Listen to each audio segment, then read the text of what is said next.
خۆی پەروەردگار یارمەتی دەرمان بێ چۆ خایەتیمان لە دڵ و دەروونە لادا، چونکە ژیانی دنیا خۆی ئەوەندە نییە ئینسانەوە هەموو تەصحیح بۆ بدە. پێغەمبەری خوا عەلەیهی سەڵات وسەلام لە حەدیثی صحیح ئەفەرمێ ما الدنيا في الآخرة إلا مثل ما يجعل أحدكم أصبعه في اليم فلينظر بما يرجع. پێغەمبەری خوا عەلەیهی سەڵات وسەلام لەو حەدیثەکە حەدیثی مسلم و ترمذی وان ڕوایەتیان کردووە فەرمێ بە کەسێک بزانێ، بە هەموو بزانن کە دنیا لە لای خوای پەروەردگار لە چاو ڕۆژی قیامەتە هەر ئەوەندەیە وەکو یەکێکتان پەنجەیەکی بکا بە دەریایە، دەریا یەم یعنی دەریای گەورە، پەنجەیەکی بکا بە دەریایەکی گەورەیە، بزانێت چەند تەڕایی بەدەستەوە دێ، ناڵێم چەند دڵۆپە چکە دڵۆپەکانت کێنەوە، چەند تەڕایی بەدەستەوە دێ بە پەنجەیەوە دێ. دنیا لەوە بێ قیمەتترە. لەبەرەوە ئینسانی مسلمانە بێ حسابی بۆ بکە کە دنیا هی ئەوە نییە ئەوەندەی شەڕەپاڵ بۆ بکەیت، نە ناوداریت، نە پلەپایە حیزبی و وەزارەتت، نە دەوڵەمەندی و سەرۆت و سامانت، بۆ ئەوانە خۆت مەدە بە کوشت، بۆ ئەوانە دینەکەشت مەفەوتێنە. خۆی پەروەردگار پێغەمبەری خوا عەلەیهی سەڵات وسەلام لە حەدیثێکی تری صحیحە فەرمێت لەو كانت الدنيا تعدل عند الله جناح بعوضة ما سقى كافرا منها شربة ماء. ئەگەر هەر هەموو دنیا نرخی باڵە مێشولەیەکی ببووە، باڵە پێشکەیەک، ئەگەر هەر هەموو دنیا نرخی باڵە مێشولەیەکی لە لای خوای گەورە هەبوایە، قەترەیە ئاو قومێ ئاوی نەئەدا بە کافر لێ. بەڵام خوای پەروەردگار ولله ملک السماوات والأرض. دنیا خۆی کە ئەوەندە بێ قیمەتە، تۆ بۆ خۆتی بۆ ئەو کڕی لە پێناویە، تۆ بۆ ڕازینی بۆ ناوەی کە هەتە. عزیزانی من، ئەوەش لە تەجروبەی خۆمەوە ئەڵێم بەخوا قەسەم، بۆ ناوت ڕامەکە بۆ ناو شوهرەت خوای گەورە خۆیت باتە پێش. والله من لەم نەرویجە هاتمەوە ڕۆیشتم عەرەبانەیەکم ڕاکێشاشتمێ خستە سەریەم هێناو ئەم فرۆشتەوە خوای گەورە قبوڵی کا بۆی سەفەرەکانم نەکەوێتە سەر بەیت المال. جاری وا هەبوو ئەوەندە ماندووە بووم نەمەتوانی بچم بۆ مزگەوت، کەسیش نەیەناسی غەیری مسلمانانی خۆمە، دراوسەکانیش نەیانەزانی، هەروەها نەزانی پاکستانیم بەو ڕیشەوە. وەختێکیش ئەم کێشەی مەلاکرەکارە ڕوویدا، گەیشتە دەرەجەیەک من 123 مقابلەم بە 21 ڕۆژ کرد. ڕۆژی وا بوو 5 مقابلەمە کرد. لەو سەری نوفوستی لە رووسیاوە بۆ سەری ئاسوشێتت برێس لە ئەمریکا، بۆ فرانس پرێس، بۆ تەلەڤیزیۆنی سویدی، نەرویجی، دانیمارکی، هەرچی کە تەسەووریەکە هات بۆ مقابلەکردن. قاچم خستە سەر قاچی خۆم بە کەیفی خۆم اختیاری وەختەکانمە کرد. نەڕام کردو بە دوای ناوە، هەدەفیشم ئەوە نەبووە مقابلە بکەم، بەڵام خۆیانە هاتن مقابلەکانە کرد، من پارەم لەسەر مقابلە وەرنەگرتووە. بەڵام من دینەکە ئەگەیەنمەوە، ڕاستگۆیی خۆم ئەگەیەنمەوە و درۆی نەرویج و درۆی مخابراتی ئەمریکی و درۆی پارتی وێچێتی و درۆی ئێران ئەگەیەنمەوە. من ڕاستگۆیانە ڕاستم لەگەڵ خوای پەروەردگار ئەوەندەی خوای گەورە هاوکاری مەکە، ڕاستم لەگەڵ ئەو کۆمەڵە مسلمانە کە خۆشمانەوە یەکتریمان خۆشە لەوەر خاتری خوای گەورە و سادقیشم لەگەڵیان. ناوم لە نەرویجش تێپەڕ بوو. چووبووین بۆ سەیران ڕۆژێک لە گۆشە و کەنارێکە بە دزیەوە لە نزیکی دارەکان من پشتم کردووە خەڵکەکە. وەختێکم زانی مناڵێک هات جلی سویدی لە بەراوهی تۆپی پێ، جلی ڕێازە، هادوتی تۆ مەلاکرێکاری زۆر بە ئەدەبێک، وتم بەڵێ، وتی حەزەکەی یاریمان لەگەڵا بکەیت، تۆ دەی ببی بە گۆڵچیمان؟ وتم تۆ سویدیت؟ وتی نا نەرویجین، بەس تیپەکە هەردوو تیپەکەمان هی مەکتەبین نەرویجین، بەڵام ئێمە هی سویدیمان لەبەر کردووە. وتم بە کاپتنەکەتان وت بە مدەریبەکەتان ڕازیە؟ وتی بەڵێ پێمان وتووە تەلەبەکانیش پێیان خۆشە ڕەفیقەکانم. وتم باش با بچین بۆ لای کاپتنەکەتان. چوون بۆ لای کاپتنەکان، وتم ئاگات لێکە هاتۆ داواکە؟ وتی بەڵێ ئەوان هەمویان حەزەکەن کە تۆ لەگەڵیان بی، چونکە هەر لە دوورەوە تۆیان بینی تۆیان ناسی. وتم باشە منی گۆڵچێوە.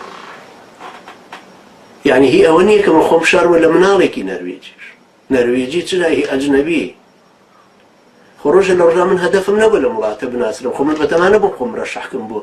مەنسەب و مەسئولیاتی ئەم وڵاتە.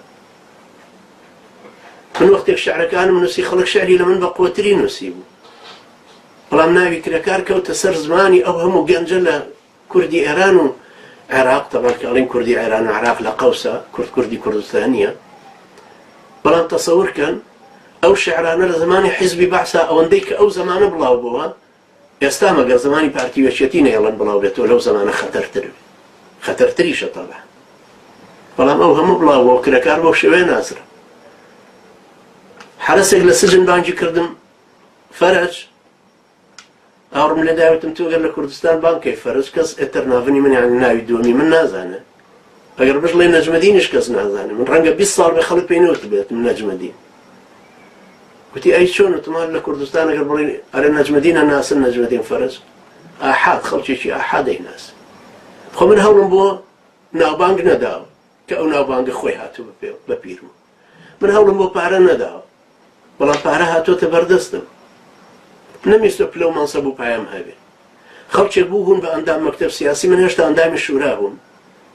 نێچەربان بارزانی وتبی چۆن ئێستا مامۆستاکرێکار مەکتەب سیاسی نییە فڵان کەسی مەکتەب سیاسی وتیان بەڵێ ئێستا ئەو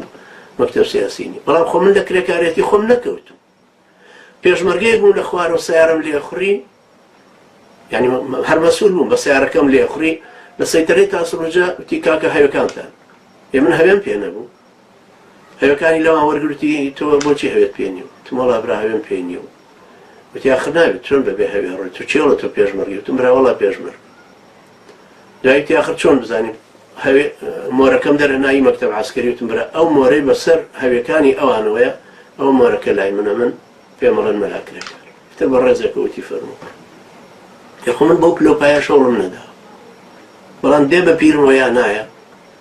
لەم زمانەیە کە هەموو مخابراتی ئەم نێودەوڵەتیانە منیان خستۆتە ژێر قەهر و غەزەب و زەختێکی زۆر 14 ساڵە من پارەی مەقالەکانیشم بۆ نایەتەوە کە ئەم نووسی بۆ جزیرە 1500 کەلیمە بە 300 دۆلار مەحرومم لەوەی خۆشم کە ئینتاجیەکەم ناشێڵن نە ئیشکەم نە سەفەرکەم نە بخوێنم نە هیچ شتێ نەخۆشیان هیچ جۆرە یارمەتیەکمە دەن 14 ساڵیشە لەسەر ئەو وەزعم بەڵام من بەقووترم یا حکومەتی نەرویجی من ئازاترم لە مواجهەیانەیە ئەوان ئازاتر بە حەول و قووەتی خوایان بەزێنم تۆ بۆ خوا ساغ بەرەوە ئەو کەسەی بۆ خوا ساغە بێتەوە قیمەتیشی نییە بیان بەزێنم نەیان بەزێنم بیبەنەوە نەیبەنەوە من مهمەوەی عەبدی خوام و سەرڕاستانە عەبدایەتەکەی بۆ بکەم بۆی ڕۆژەشی قیامەت نە گیانی کوێخایەتی لە ناخی خۆتە هەڵگرە نەرمونیان بە سینەفراوان بە بەرامبەر عەزیزانی تر بەرامبەر خەڵکێکی تر ڕووی کردوتە خوا هەر وەکو تۆ ڕووی کردوتە خوا خوای گەورە پیاوێکی خستە بەهەشت لەبەرەوەی لە گەرمایە لە گەرما و لە قرچەی گەرمایە سەگێکی بینی دەمەلاسکەیەتی لەبەر تینوێتی چووە خوارەوە بە خوفەکانی ئاوی هەناو سەگەکەی تێراک خوای گەورە ژنێکیشی خستە جەهەنەم بە سەبەبی پشیلەیە کە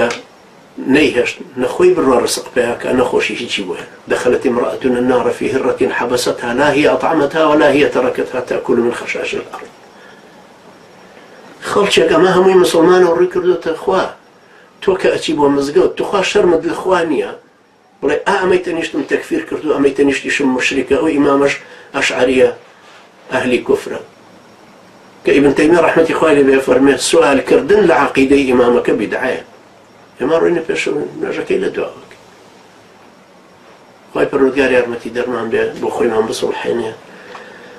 لە ناخمانە خۆشەویستی خۆی زرعك يخوش يستشمان بس رابعي عدوي رحمة إخواني بفرمي وقطرة من حبك تجعل الكافر وليا يقدروا بخوش يستيتو كافرك ولي من ألم